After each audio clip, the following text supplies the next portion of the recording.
Hi everyone. Today on The Long Take, we will be joined by Philippine pole vaulter and two-time Olympian who proudly represented us in Paris 2024, EJ Obiena. EJ, thank you for joining us here in The Long Take. Thanks for having me. Okay, we have a lot of things to talk about. I know it's sort of a long day for you, pero let's go back prior to the Olympics. Let's talk about preparations. Let's talk about how you built your confidence, because I know there's a lot that comes in with like training, and it's not just about all the physical stuff. So Yeah. what do you do exactly? I mean, we try to prepare as always, like typical season. Just a little bit, I would say, maybe a little bit more motivated in every training. It's just an Olympic year.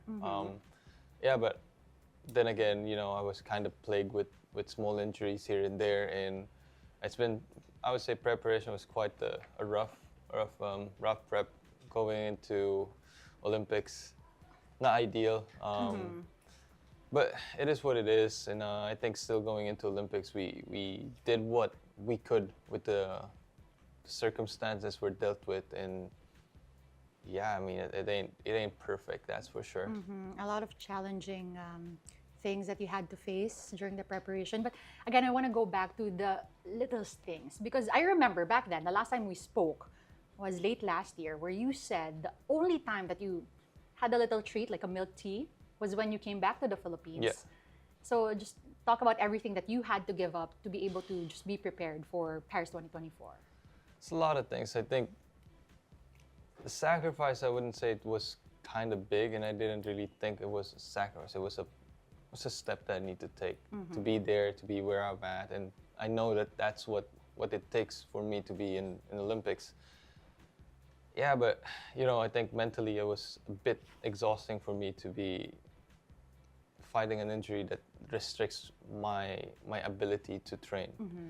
And as an athlete, especially in an Olympic year, you want to be able to push your body to the limits where it's actually productive. But when you can't do the things that you need to, and you feel like a bit helpless, And yeah, I started like late April, then kind of just kept going, and yeah, there's gonna be times that I can't run. There's gonna be times I can't do the things that needs to be done, and I can't vault. I actually just vaulted like from April to until the Olympics in training like 5 times. That's little. I could, if I'm healthy, normally I do 5 training sessions in less than a month. So, it's been tough. It's I would say that's the toughest. It's not the sacrifices this year. I guess I'm kind of used to it, and I signed up for it. I knew it's gonna be part of this. This is like, that's the minimum thing that's required. I would say it's more mentally taxing. For athletes, they always say passion will always be greater than the pain. So whatever it is that you're going through, it's something in you that you use to push further, move forward. But how do you hold on to the hope, knowing that you're going through all these challenges? I don't know. So if I narrate the whole kind of thing from April, so I competed in I competed in Glasgow, went back to training. Things were going pretty well, like hitting PRs, and I was like, the start of the season preparation was pretty good. Then the next thing you know, the back spasmed, and then I flew back to Munich. It's just hard because I needed to stay there for a week, and I can't do much because the doctor said, okay, you need to let this injections kind of, lubricate and settle in your joints, and like let it do its thing. A week went by. I flew back to California. Then I trained literally 1 jump session before LA, and I was like, okay, I'm gonna go to LA not knowing what to do.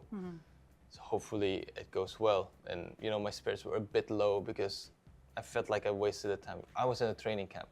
I wasn't like a vacation camp, and I can't train. I can't do the things that I need to do. So I won LA with 580, and suddenly you have hope. You're like, okay, this is still okay. I missed a couple of weeks of training, can still put this all together and still have a good outing. Think about that, stay in the positive. Then I go back to Europe. Things happen with the pole, snapped it, my back spasmed yet again. And then again, now I'm like, I don't think I have a week to burn now. Like, Olympics is in 2 months. I don't have this time to burn. Therefore, I opted to get a pain reliever shot on my back. It worked. And then suddenly, at that point I was on the low end again of my like motivation and like believing there's hope. Then you go and compete and jump a 597, the second best result of the year. Suddenly you're like, okay, it's not bad. We're here. We still got this. We'll make everything from here on out. Let's make it the best preparation we can. Don't miss a single day, Be careful. Don't have big issues anymore. Was okay, all good. Then I go to Paris, Diamond League, and then when we go to the camp, my back spasmed yet again. And I was just like, damn, I think at that time I have 15 to 14 days to go. And I was like, God damn, what is there for me to do now? I can't run. Olympics kind of in doubts. And I was like, okay, it's not the best thing to do for me health-wise to get another shot, but it's the Olympics. Like you said, passion beat pain. It's an Olympic game. I'm willing to risk it. Flew in Italy, less than a day, flew back, then continue my prep. And slowly it was better again because, I'm pain-free. I could do things that's necessary. Then I go to Olympic Games, qualification. That's the least problem that I thought was going to pop up. I didn't know which pole. I was worried that I'm not fit enough to get on the poles I need to be. But then suddenly it showed that, okay, I'm there. But then in the finals it showed, the lack of preparation, I would say, physically. Even though I was pain-free, the injury has limited my preparation leading up to it. And yeah, then after Olympics, I tried to look in the positive side of it. Like, you jump 590, having all of this, and now you're starting to feel better. Let's get something good out of the season. Let's take something positive out of it. Hopefully, hold our world ranking, fight for it at the very least, and then Sile Ese came. Then here we go again. Can't run. I'm tired of this. And yeah, when I went to the doctor and have it checked and got ruled out, I had a stress fracture and all of these things. I didn't want to make a decision for myself because at that point I was very emotional in a way. Like, I really wanted to fight for this season, and I felt like I have something to prove, and I wanted to do something out of the situation that I'm at, and I just felt like I could. But now there's the risk and reward. The risk is quite high for the reward in hopes of I can do what I need to do, but then I would need to take another painkiller shot, which is not really the best thing to do. So I gave the phone to my coach with the doctor, and I was like, you guys talk and I'll follow what you guys think. They talked for like a good 10-15 minutes, I would say, and then he put down the phone and he said, okay, you'll talk to your coach, you'll get picked up in the train station. I was just like, okay, so what am I gonna do? No, your season's done. You take your rest and recover. If you wanna see this as a long-term thing, you gotta do what's right, not what you just want, not. I get that passion, but sometimes we need you need time for recovery. Yeah. But of course, everybody, you deserve that, of all people. But let me go back to the last competition day. Okay? Because I just want to go back to what you said. You said sports is beautiful, but also brutal. I know you talked about the challenges, the injuries, and overcoming them. But also you said something, it felt like it's the end of the world right now. Did that feeling linger? Sure. I think it still lingers from time to time because after Tokyo, I dedicated my time all for that day. That day came and you fell short.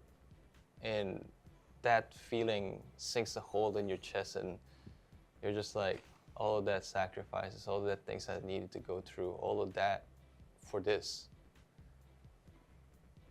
It takes a while. It takes a while. It doesn't sit right, and it feels really wrong. And what makes it even worse is I could have blamed the injury, which is the easy part, I would say.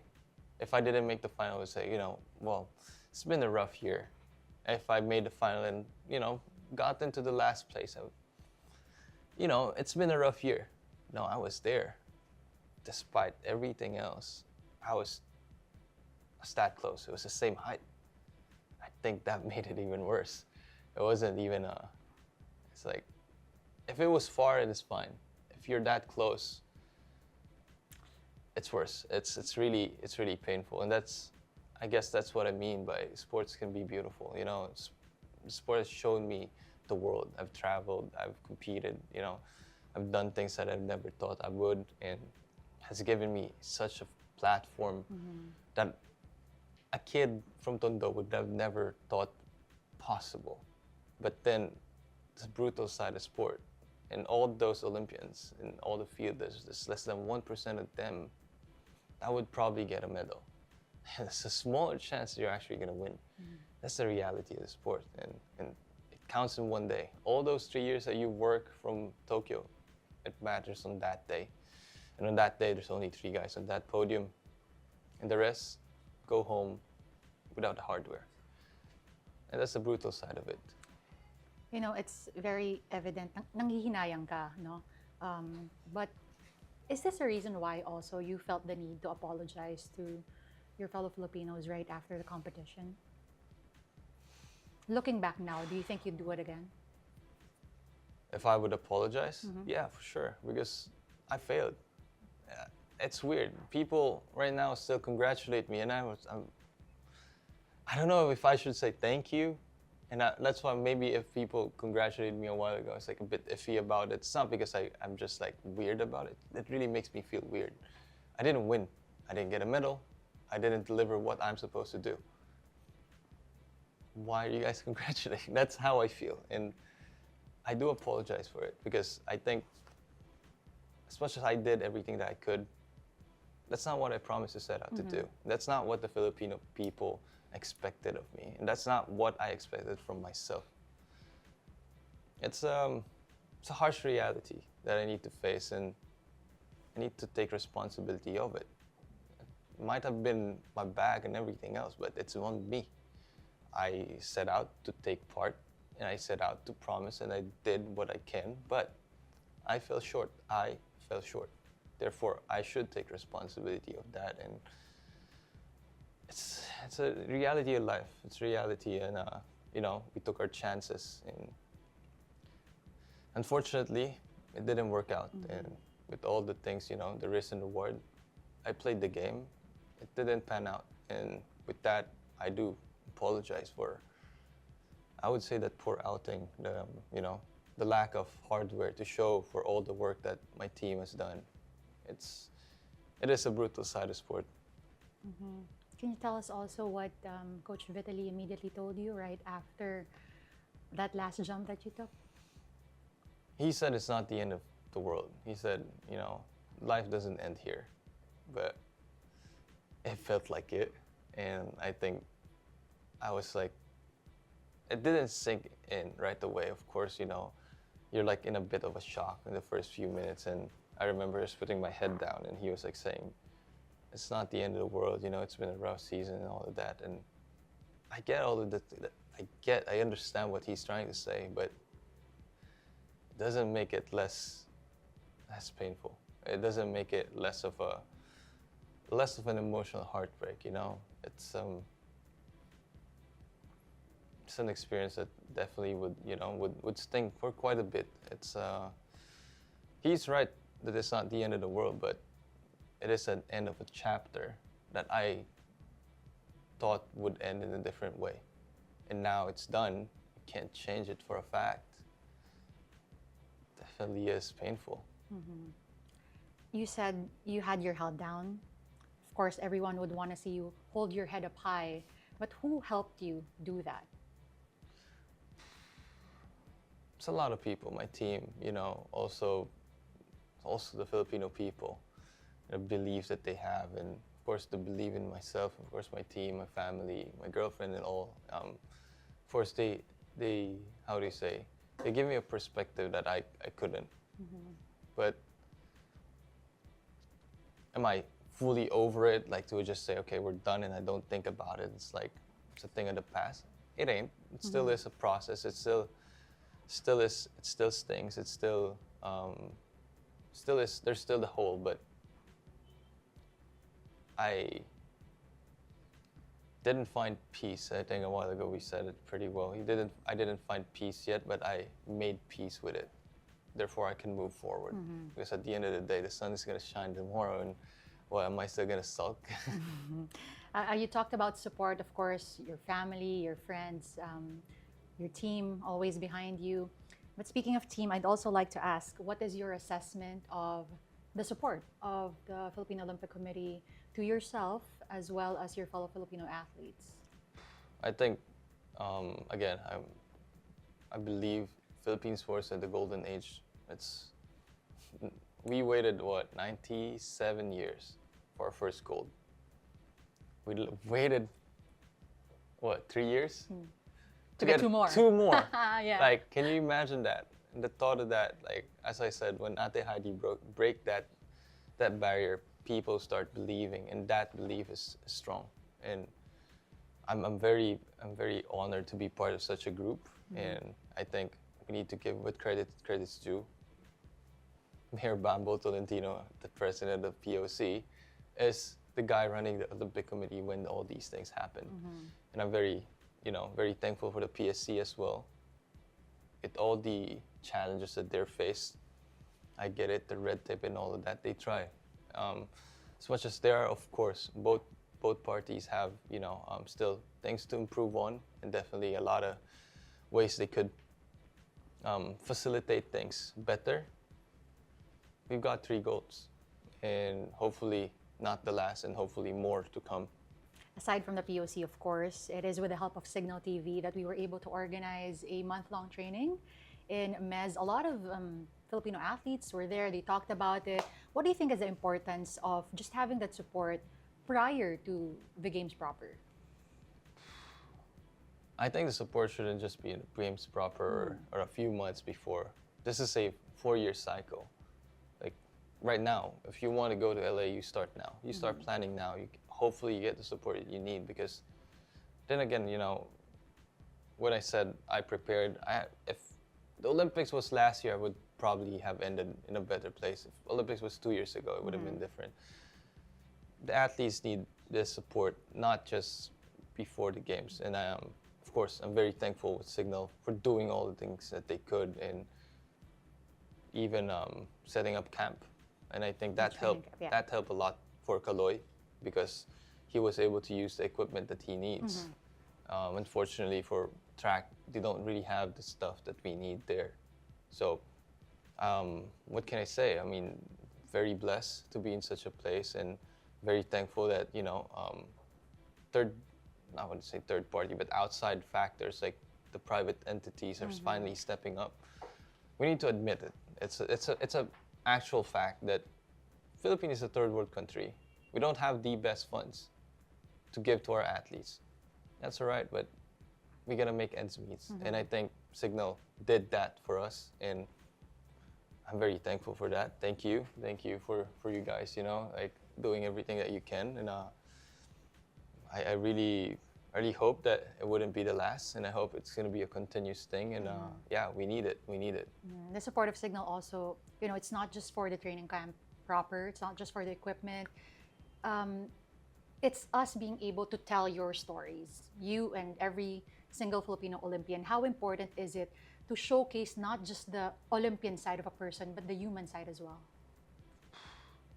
I mean, showing the reality close up, I think is the best. And having that platform always elevates the athletes in a different level. And that in itself, it's hard to put value into it, but that investment definitely bankrolls quite a bit, as you can see with Kaloy now. And people are, how do you say this, more invested into sport. Therefore, the next generation is going to have a more talent pool of athletes, which would, statistically should give us more Olympic golds, should give us more athletes that could win medals. Therefore, what you guys are doing, it's not just a short-term investment kind of thing. I think this is like a snowball of hopefully of success. And also dedicating your time to be able to widen the audience, inspire everybody. I know you do have a clinic on September 15th. Is that right? Can you talk It's about not that? really a clinic. Uh-huh. It's more of a meet and greet. Okay. As much I would want to have a clinic, but with my current condition, I'm not supposed to, you know, put load on my back, and I need to do this for the next 3 weeks. Be a little bit like disabled not in a very derogatory way. It's just like I just feel very limited right now, because I like to be active even on my rest days, but I can't. So it's the meet and greet. We're gonna explain a little bit about pole vault, showcase about, okay, what's the pole, how high is 6 meters. You guys saw it on TV. A few people saw how high it actually is in person. Hopefully, give that perspective. And unfortunately, yeah, the reason why I did that is because unfortunately, the meet that I want to do in 28 didn't materialize to the point where they thought it's gonna be the level where we wanted to. Things happen, and then my back. It just didn't make sense to have it this year. So we're pushing it for next year. It's gonna happen. That I promise, and it's just gonna be I guess a waiting game now.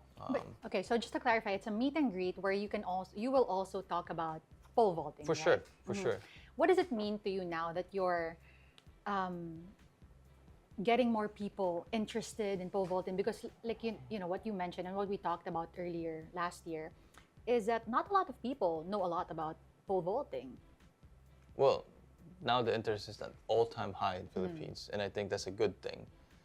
That's a good thing if we are able to turn that interest into athletes. You get Highlandias. Now there's a lot of people want to do weightlifting. If there's no weights to be lifted, there's no point. And for me, that's the case. And I hope, the sports agencies that are able to facilitate this even better, hopefully realizes that this is the time to actually invest in these kind of things. Build gymnastics facilities, build all the facilities so that all these inspired kids that want to try and want to explore and even just test it out, be able to. If there's a kid in one of the islands that doesn't have pole vaulting, he could, as much as I hate to admit it, he could dream as big as he can. But if there's a limited in resources, which I hope to change, and I'm very happy that finally, the sport is getting the recognition it deserves. Hopefully, this flow, this momentum would not stop, and we'll get more and more athletes and more pole vaulters that would dominate Southeast Asia, even the world. Well, we are hoping that once you get better, you can do some more meet and greets, maybe clinics. But again, going back to that injury, what kind of timeline are we looking at? When can we see you back with that pole? Well, I'm hoping it heals in 3 weeks. Theoretically, it should. Then we get to plan. My idea was to compete indoors because I've not really competed indoors my past couple of seasons. I take part, but not really, So this time around, I would want to try and focus on that, play a little bit more, and hopefully get a medal in the Worlds. Then outdoors, I'm planning to compete. The World Championship is in Japan. When would that be? September. September. Yeah, then the indoor is going to be in March. And, okay, then you should be fully okay by then. I should be fully okay in 3 weeks. In 3 theoretically. weeks. Yeah. Okay. But do you feel okay now? I feel fine. I don't feel, again, I think it's not like the pain that's hindering me. It's actually the spasms that's hindering me. And that's why we didn't really think, or it wasn't ruled right away that it was a stress fracture. It's like a specific kind of scan that needed to be done. It is what it is. Okay, but we'll be seeing you soon. Yeah, for sure. Okay, so what's the plan leading up to, I have to ask this, I know it's way down the line, but what's the plan for 2028? Are you targeting that again? We'll take it 1 year at a time. 4 years is a long time. And I don't want to be lying and saying, okay, for sure, LA, for sure. So a lot of things can happen. And for me, I'll take it 1 year at a time. I know I'm motivated enough to go the next year. And I know that I could push this and I can compete at the level where I want to.